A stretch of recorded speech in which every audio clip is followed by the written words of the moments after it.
Dystonia is a movement disorder characterized by involuntary muscle contractions forcing certain parts of the body into abnormal, sometimes painful, movements or postures. Over 500,000 Europeans suffer from dystonia, making it the third most prevalent movement disorder. Researchers believe that it is caused because of a neurological imbalance in the midbrain network, although it remains far from being a foregone conclusion. Dystonia not only affects a person's ability to perform regular daily activities, but it also dents their confidence to engage with the society. The social impact of dystonia includes feeling isolated, problems with regular care, and employment anxieties. A leading theory suggests that the midbrain network involving the superior colliculus is the problem center, and it plays a critical role in the manifestation of dystonia.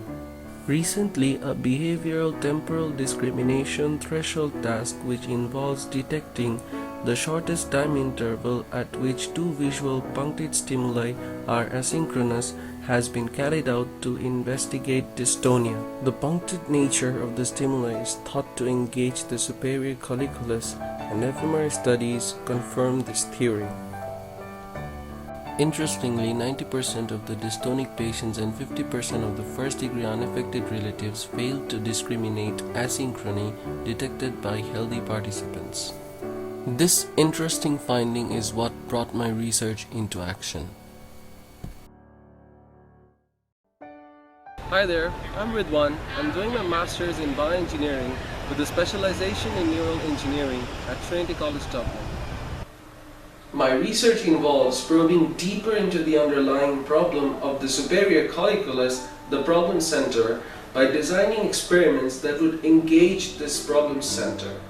To analyze the brain responses associated with these experiments, I'm using electroencephalography. Electroencephalography is a technique that is used to measure electrical brainwaves.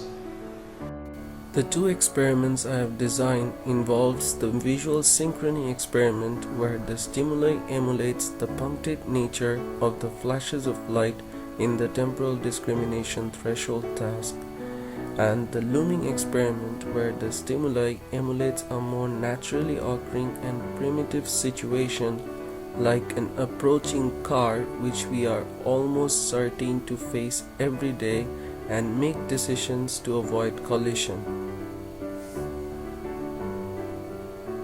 In the visual synchrony experiment, participants have to observe punctate checkerboards appearing asynchronously, simultaneously, or separately at their central and peripheral to their vision.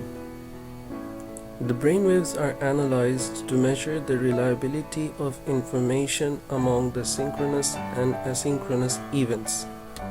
In the looming experiment, a dotted spherical stimuli approaches towards the observer, and the person has to make a time to contact judgment with the help of a button press.